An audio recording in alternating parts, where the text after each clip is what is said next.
Sammakka Sarakka Jathara, or the Medaram Jathara, is a tribal fair held in Medaram village, Mulugu district.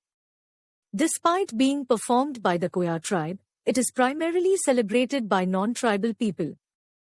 The Jathara's history goes back to the Kakatiyas era, when Medraju, the tribal king, arranged the marriage of his daughter, Sammakka, to his nephew, Pagididda Raju. Their family, along with local Tiavan Bialis, revolted against the Kakatiya ruler Prataparudra II. Sadly, many lost their lives in battle, and Sammakka eventually vanished into a forest. The Tiavan Bialis discovered a box containing vermilion and turmeric at Chilkalgutta, believed to represent Sammakka. They celebrate the Sammakka Sarakka Jathara every 2 years, honoring the box as a symbol of Sammakka. The fair, recognized by UNESCO, is Asia's largest Jathara and the second largest in India after the Kumbh Mela. It is also known as the Telangana Kumbh Mela.